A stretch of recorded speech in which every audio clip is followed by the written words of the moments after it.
Hi guys, welcome and welcome back to our YouTube channel that Bengali Nakhra. तो guys, आप में से कई सारे लोगों ने कंचना मूवी तो जरूर देखी होगी, लेकिन आज हम आप सबके साथ शेयर करने वाले हैं रियल लाइफ कंचना की स्टोरी। तो वीडियो बहुत ज्यादा इंटरेस्टिंग होने वाली है, तो पूरी वीडियो को एंड तक जरूर देखना। सो वीडियो को शुरू करने से पहले चैनल को सब्सक्राइब जरूर कर लेना। So without further ado let's get started. तो कहानी को बिल्कुल शुरुआत से शुरू करते हैं। तो ये इंसिडेंट बहुत साल पुरानी है। हमारा गांव यानी वेस्ट बंगाल की है। हमारे वहाँ पे क्या होता है कि जैसे ही सर्दियाँ आने लगती है, गांव के सभी लोगों पे पिकनिक करने का भूत सवार हो जाता था। उनके लिए सर्दियाँ मतलब ही पिकनिक। उनको क्या लगता था कि घर में खाना पकाने से, खाना खाने से अच्छा हम ये सारा सामान खेत में लेके जाते हैं, वहाँ पे मस्त खिली खिली धूप में चूल्हा बनाएंगे, बच्चे बूढ़े हम सब साथ में मिलके खाना पकाएंगे, खाना खाएंगे और मौज मस्ती करेंगे, नाच गाना करेंगे और वापस आ जाएंगे। हमारे वहाँ पे विंटर के समय पिकनिक करना बहुत ही ज्यादा कॉमन है। लोग विंटर के नॉर्मल डेज पे पिकनिक तो करते ही है, पर न्यू ईयर के समय पिकनिक करना तो बिल्कुल जरूरी ही होता है। शहर के लोग जैसे न्यू ईयर पे पार्टीज करते हैं, एक दूसरे के घर पे जाते हैं और क्लब वगैरह में जाते हैं, बहुत ज्यादा इंजॉय करते हैं, ठीक उसी तरह गांव वाले अपना न्यू ईयर सेलिब्रेट पिकनिक करके करते हैं। अमीर घर के हो, मिडिल क्लास घर के हो या फिर गरीब घर के हो, सब अपने अपने अकॉर्डिंग चीजें लेके जाते और खेत पे जाके पिकनिक करते। गांव के सभी लोग एक साथ मिलकर या फिर अलग अलग जगह पे अपने अकॉर्डिंग पिकनिक किया करते हैं। हमारे वहाँ हर साल विंटर में और न्यू ईयर पे पिकनिक करना तो बहुत ही ज्यादा जरूरी है। पिकनिक के साथ हर किसी का इमोशन जुड़ा हुआ है। तो आज हम एक ऐसी फैमिली के बारे में बात करने वाले हैं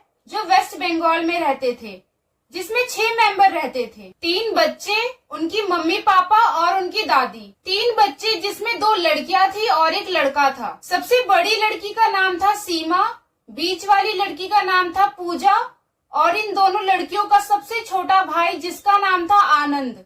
सीमा की एज थी 15, पूजा की एज थी 12 और इनका छोटा भाई जिसका एज था 10 साल।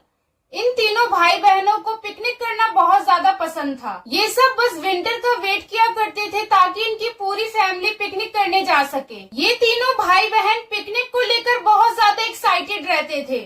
ये सब बस पूरा दिन यही सोचते थे कि इस बार की पिकनिक में हम क्या करेंगे, कौन कौन सी एक्टिविटी करेंगे और कौन कौन से गेम खेलेंगे और पिकनिक के मेन्यू में क्या क्या होगा। खासकर न्यू ईयर के समय अपनी फैमिली के साथ जाकर खेत में पिकनिक करना इनको बहुत ज्यादा ही पसंद था, क्योंकि न्यू ईयर के समय ये लोग रात के समय खेत में जाकर पिकनिक किया करते थे, जिससे पिकनिक करने में इनको और भी ज्यादा मजा आता था। विंटर्स आते ही ये तीनों बच्चे बस मेनली न्यू ईयर का वेट किया करते थे। इनके पेरेंट्स इनको जो भी थोड़ा बहुत पैसे दिया करते थे चीज वगैरह खाने के लिए, तो ये लोग ये सभी पैसों को जमा किया करते थे ताकि ये पैसे ये लोग न्यू ईयर के समय पिकनिक करने में खर्च कर सके। तो एक बार की बात है, न्यू ईयर का समय था। ये तीनों भाई बहन 7वें आसमान पर थे, क्योंकि जैसा कि हमने आपको बताया था, इन तीनों भाई बहनों को रात के समय में खेत में जाकर पिकनिक करना बहुत ज्यादा पसंद था।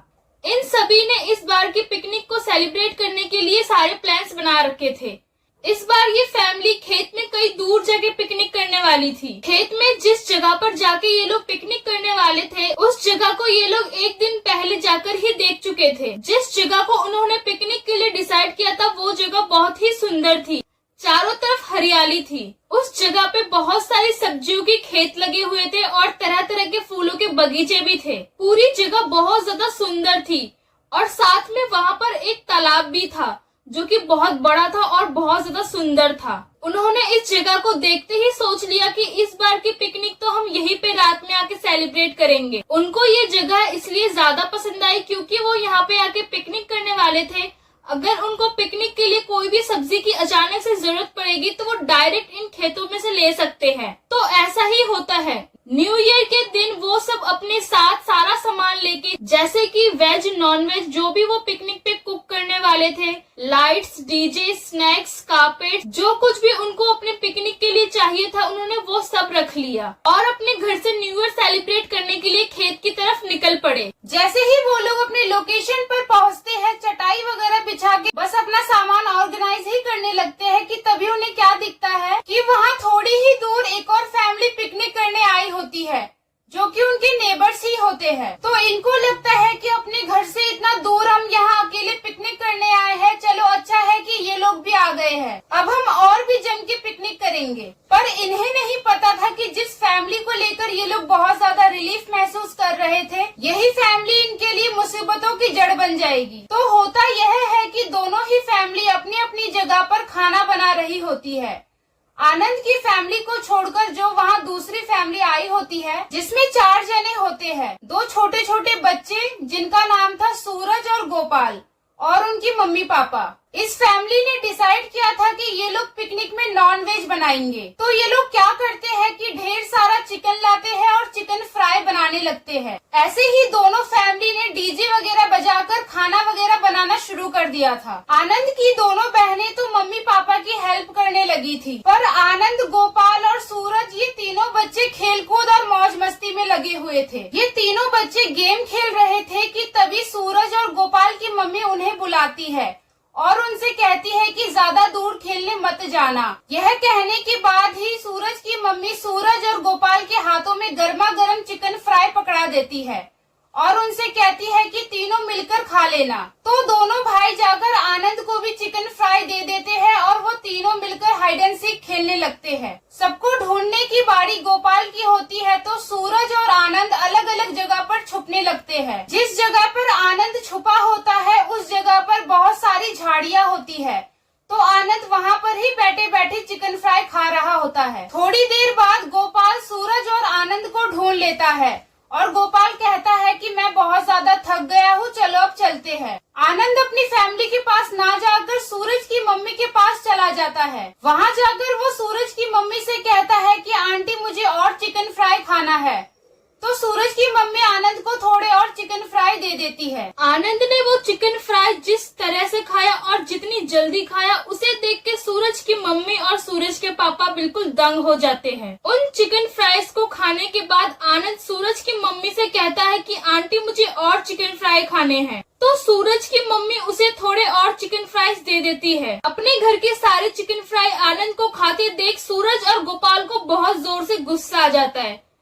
तभी सूरज क्या करता है कि फटाफट से आनंद की फैमिली के पास चला जाता है। वो आनंद की मम्मी से क्या बोलता है कि आंटी क्या आपके घर में कभी चिकन नहीं बनते क्या? देखो आनंद हमारे सारे चिकन फ्राई खा रहा है, अगर सारे चिकन फ्राई वो ही खाएगा तो फिर हम क्या खाएंगे? ये सुन के आनंद की मम्मी बहुत ज्यादा शर्मिंदा महसूस करती है और वो फटाफट से अपने साथ आनंद को ले आती है। मौज मस्ती से न्यू ईयर पिकनिक सेलिब्रेट करने के बाद वो दोनों ही फैमिली अपने अपने घर चली जाती है। पिकनिक के अगले दिन की ही बात है। आनंद की मम्मी पापा आनंद की दादी को लेकर डॉक्टर के पास गए होते हैं। घर में सिर्फ आनंद और उसकी दोनों बहनें होते हैं।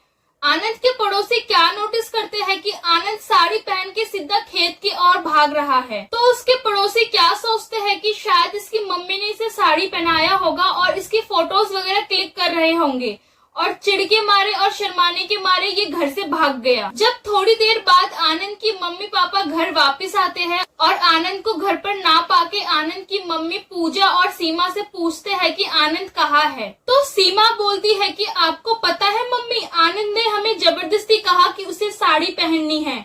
जब हमने उसे साड़ी पहनाने से मना कर दिया तो उसने खुद से ही अपनी साड़ी पहनी और घर से बाहर की तरफ चला गया और हमसे बोल रहा था कि मैं थोड़ी देर बाद आ जाऊंगा। आनंद को घर वापस आने में बहुत ज्यादा लेट हो गया था, इसलिए आनंद की मम्मी पापा उसे फटाफट से ढूंढने के लिए घर से बाहर निकल जाते हैं।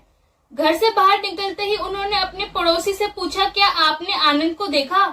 तो उसके पड़ोसी ने बताया, हाँ मैंने आनंद को देखा था, बहुत समय पहले साड़ी पहन के वो खेत की तरफ भाग रहा था। तो उसके मम्मी पापा खेत में आनंद को ढूंढने के लिए निकल पड़े। थोड़ी देर ढूंढने के बाद उन्हें आनंद मिल गया और उसे वो घर वापस ले आए। अब धीरे धीरे क्या हुआ ना कि आनंद की मम्मी आनंद में अब कई सारे चेंजेस देखने लगी थी। अब आनंद जितना पहले खाना खाता था उससे 2 गुना खाने लगा था। एक चीज और आनंद की मम्मी आनंद में क्या नोटिस करती है ना कि आनंद अब बिल्कुल लड़कियों जैसी हरकतें करने लगा था। आनंद बस अब पूरे दिन खुद को शीशे में निहारता रहता था। जब भी आनंद के थोड़े बहुत भी बाल बढ़ जाते थे और आनंद की मम्मी उससे कहती थी कि चलो बाल तेरे कटवा देते हैं, तो आनंद बहुत ज्यादा गुस्सा करता था और अपने बाल बिल्कुल भी किसी को छूने नहीं देता था। अगर कभी सीमा और पूजा अपने फेस पर कोई क्रीम या चंदन वगैरह लगाती थी तो आनंद उनसे ये सब चीजें छीनकर खुद अपने फेस पर लगाने लगता था। आनंद का पूरा रूटीन अब बिल्कुल लड़कियों जैसा हो गया था।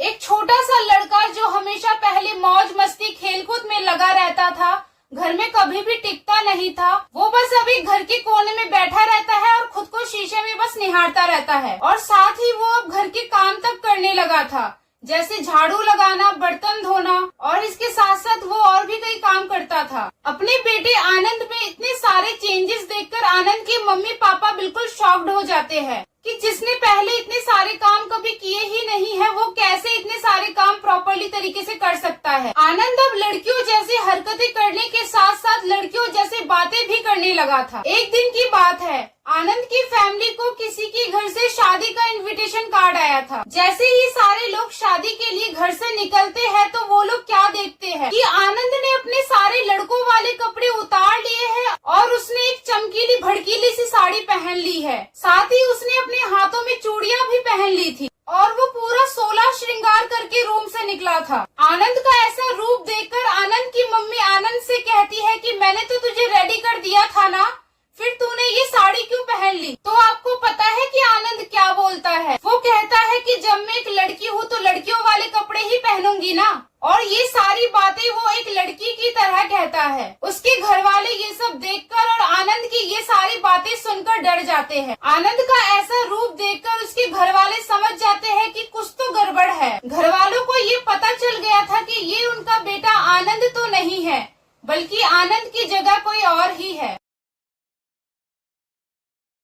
आनंद की दादी आनंद के मम्मी पापा से कहती है कि हम कल ही आनंद को झाड़ फूक करने वाले के पास ले जाएंगे। अगले दिन जब आनंद के मम्मी पापा आनंद को झाड़ फूक वाले के पास ले जाने की कोशिश करते हैं, वो क्या नोटिस करते हैं, पता नहीं आनंद के अंदर ऐसी कौन सी शक्ति आ जाती है कि आनंद बिल्कुल भी अपनी जगह से नहीं हिलता है। बार बार कोशिश करने के बाद भी उसके मम्मी पापा आनंद को झाड़ फूक वाले के पास ले जा नहीं पाते हैं। तो आनंद की दादी कहती है कि कोई बात नहीं, हम अगले ही दिन झाड़ फूक वाले को अपने घर पर ही बुला लेंगे।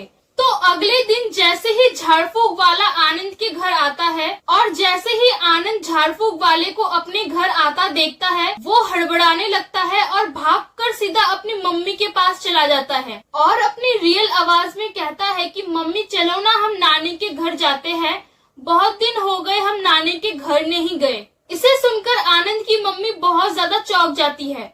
वो सोचती है कि जो लड़का पिछले कुछ दिनों से इतनी अजीब हरकतें कर रहा था, वो अचानक से ठीक कैसे हो गया। लेकिन झाड़ फूक वाला सब कुछ समझ जाता है, क्योंकि ऐसे आत्माओं के नाटक उसने कई बार देखे थे। आनंद को देख के वो झाड़ फूक वाला समझ जाता है कि आनंद के अंदर कोई आत्मा है जो उसके अंदर घुसी हुई है। उसने आनंद को अपने पास जबरदस्ती बिठाकर उससे कई सारे सवाल पूछे, पर आनंद ने उसका एक भी जवाब नहीं दिया। कुछ मंत्र वगैरह बोलने के बाद और उसे डराने धमकाने के बाद वो आत्मा सारे सवालों के जवाब देने के लिए बिल्कुल तैयार हो जाती है। तो सबसे पहले वो झाड़ फूक वाला उस आत्मा से पूछता है कि तू कौन है और इस बच्चे के शरीर के अंदर कैसे आई। उसने कहा मेरा नाम अजय है और मैं बांग्लादेश में रहता था।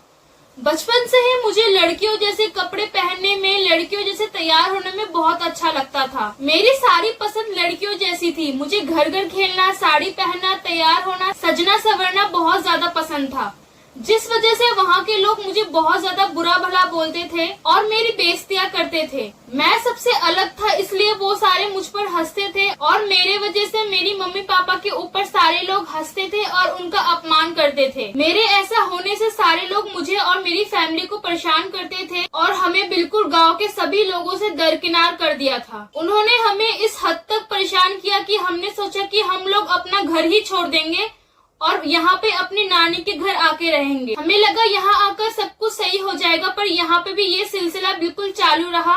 मेरी वजह से मेरे घर वालों का लगातार अपमान होता रहा। मेरे ऐसा होने से मेरी मम्मी पापा के ऊपर इतनी सारी मुसीबतें हो रही थी और उनका इतना अपमान हो रहा था, इसलिए मैंने सोचा क्यों ना मैं उन पर बोझ ना बन के अपनी जान खुद ही ले लूं। और मैं तब से उसी जगह पे भटक रहा हूँ जब से मेरी मम्मी पापा ने मुझे वहाँ पे दफना दिया था। उस दिन जब ये लोग पिकनिक कर रहे थे और आनंद उस झाड़ियों के पीछे छुपकर चिकन खा रहा था, मैं उसके शरीर में उस दिन आ गया। ये सब कुछ सुन के आनंद की फैमिली को बहुत ज्यादा दुख हुआ, पर उन्हें अपने बेटे आनंद को तो ठीक करना ही था, इसलिए झाड़ फूक वाले ने अपना काम किया और अजय के आत्मा को अपने काबू में कर लिया। और ये सब प्रक्रिया करने के बाद आनंद पूरी तरह से ठीक हो गया। सो गाइस, आज की ये हॉरर स्टोरी यहीं पे खत्म होती है। आई होप आपको ये स्टोरी अच्छी लगी होगी। अगर आपको ये स्टोरी पसंद आई हो तो प्लीज हमारे चैनल को लाइक, शेयर, सब्सक्राइब करना बिल्कुल मत भूलना। हम आपसे मिलेंगे नेक्स्ट वीडियो में न्यू हॉरर वीडियोस के साथ। तब